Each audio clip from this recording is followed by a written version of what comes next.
ये कुरान पकड़ कर कह रहा हूं, तुम लोग क्या करो, असदुद्दीन ओवैसी को किसी कमरे में ताला डाल दो तो अपनी रियासत में कुछ बना ना सके, हर रियासत की देगची में मुंह डाल रहे हैं।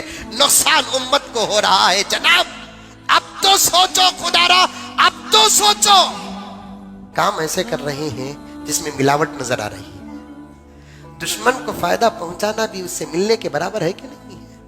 दुश्मन को फायदा पहुंचाने का काम करना भी दुश्मन से मिलने के बराबर है। तेलंगाना छोड़कर सारे हिंदुस्तान में अपनी हुकूमत के गढ़े बनाने की पहले जनाब आलम अपने स्टेट के अंदर 7 मुर्गियों का फार्म जरा बढ़ाओ। अभी मैं बिहार और बंगाल का सफर करके आया। बागडोगरा बंगाल का एक एयरपोर्ट का इलाका है, एक शहर है। वहां एयरपोर्ट में उतरकर रेल के जरिए से मुझे कटिहार जाना था। रेलवे स्टेशन में मैं और मेरे एक साथी दोपहर का खाना खाने के लिए एक सादी सीधी होटल में घुसे। टीवी में कुछ चल रहा था, न्यूज। उन्होंने हमको देखकर कहा कि तुम कहां से आए हो? हम दोनों में से, मैं कर्नाटक से आया और एक साहब है ना तेलंगाना से आए। हम दोनों को वहां जाना था। तो जैसे उन्होंने तेलंगाना का जिक्र किया, होटल का एक सादा सीधा बंगाली आदमी कहता है कि भाई तुम लोग क्या करो, असदुद्दीन ओवैसी को किसी कमरे में ताला डाल दो। ये कुरान पकड़ कर कह रहा हूं।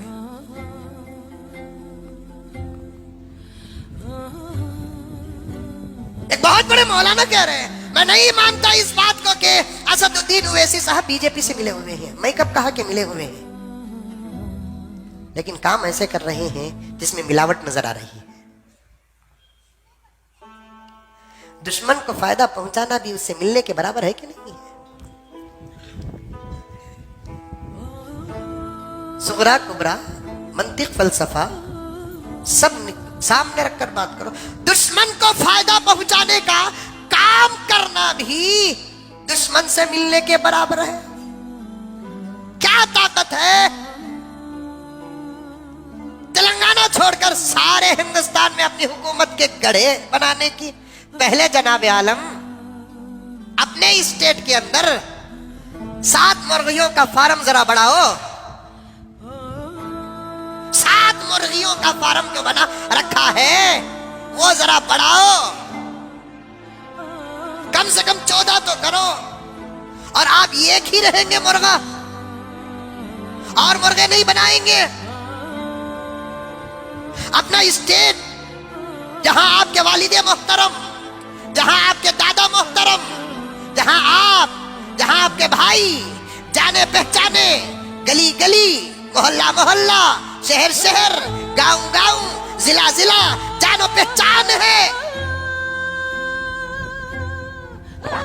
आप तो अपनी रियासत में कुछ बना ना सके, हर रियासत की देगची में मुंह डाल रहे हैं। नुकसान उम्मत को हो रहा है जनाब। अब तो सोचो खुदारा, अब तो सोचो।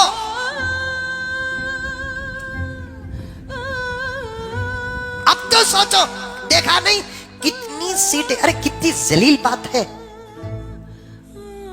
यहां मुल्क में कुछ बेवकूफ ऐसे हैं, पाकिस्तान हारा तो क्रिकेट में मुसलमान हारा बोलते नहीं बोलते? अरे मैच रे बाबा, हार जीत है। पाकिस्तान हारा तो मुसलमान हारा कहते, यम हारा तो मुसलमान हारा कहते। तुम्हारी वजह से हमें कौन से हारा पहनना है?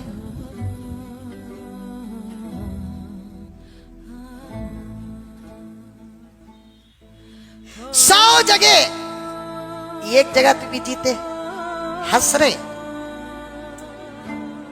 एक जगह तो भी जीते,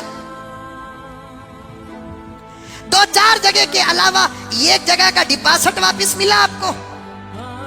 कांग्रेस हंस रही है आप पर, समाजवादी पार्टी हंस रही है आप पर, मायावती की पार्टी हंस रही है आप पर, बीजेपी हंस रही है आप पर नहीं, मुसलमानों पर हंस रही है। अफसोस नहीं है बात, तदबीर न होने का नतीजा, मशवरा न होने का नतीजा, गौर फिक्र न करने का नतीजा। मैं ये नहीं कहता कि आपको हक नहीं है, आपको भी हक है, मुझे भी हक है, सारे हिंदुस्तानियों को हक है, लेकिन पूरे दूर अंधे की अर्शी के साथ कदम रखना है, तदबीर के साथ कदम रखना है, गौर व फिक्र के साथ कदम रखना है, कभी हालात से समझौता करना है। नबी ने हालात से समझौता किया। सुलह हुदैबिया का सबक उठाकर पढ़ो, फतेह मक्का का सबक उठाकर पढ़ो, खास तौर पर सुलह हुदैबिया का सबक उठाकर पढ़ो। इस सफर में मशवरे भी हुए हैं, इस सफर में तदबीर भी इख्तियार हुआ है, इस सफर में समझौते भी हुए हैं। सुलह हुदैबिया का सबक हर एमएलए को पढ़ना पड़ेगा, हर एमपी को मुसलमान को पढ़ना पड़ेगा, हर मुसलमान को पढ़ना पड़ेगा। और हमारे नौजवानों, अंधी अकीदत में ना आओ, सोचो समझो, हालात मुल्क के बड़े खराब हैं, हालात मुल्क के बड़े खराब हैं।